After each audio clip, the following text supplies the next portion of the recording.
জুলাই আন্দোলনে নেতৃত্বে দেয়া তরুণদের দল জাতীয় নাগরিক পার্টি ভোটের প্রতীক শাপলা চেয়ে দেন দরবারের পর তাদের শাপলাকলি বরাদ্দ দিয়েছে ইসি।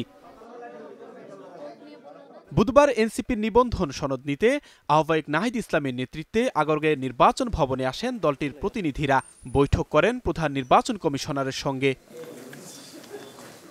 পরে নাহিদ ইসলামের অভিযোগ, ডিসিএসপি বদলিতে রাজনৈতিক প্রভাব রয়েছে আর এর ছায়া পড়তে পারে ভোটে। যেটা কমন বিষয় সব দলই বলে, আমরাও বলেছি যাতে লেভেল প্লেইং ফিল্ড, সেই লেভেল প্লেইং ফিল্ড নিয়ে উদ্বেগ রয়েছে, আমাদেরও উদ্বেগ রয়েছে। এখন যেই ডিসিএসপি তাদের বদলি হচ্ছে সেই বিষয়ে যাতে নির্বাচন কমিশন খেয়াল রাখে, সেখানে রাজনৈতিক প্রভাব আছে বলে আমরা মনে করছি।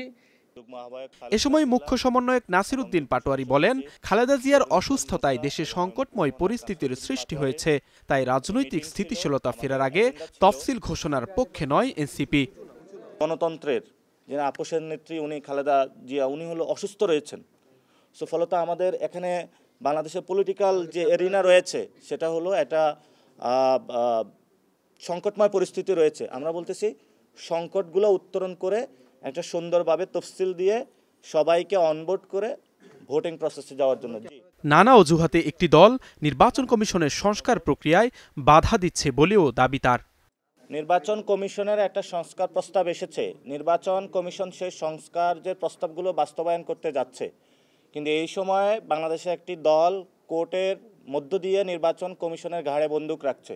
তারা গুন্ডাতন্ত্র করছে সেখানে, অর্থাৎ ছোট ছোট যে দলগুলো রয়েছে সেই দলগুলোকে কয়েকটা সিটের লোভ দেখিয়ে বাংলাদেশের রাজনৈতিক যে বহুদলীয় গণতন্ত্র সেটাকে তারা হত্যা করার উদ্যোগ নিচ্ছে।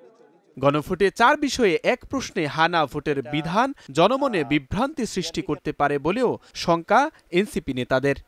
যে আপনি যদি লিডিং কোশ্চেনে এটা দেন, জুলাই সনদে হ্যাঁ বা না বলুন, তাহলে এটা ইজি করার জন্য। Zisan Ahmed, star news, Dhaka.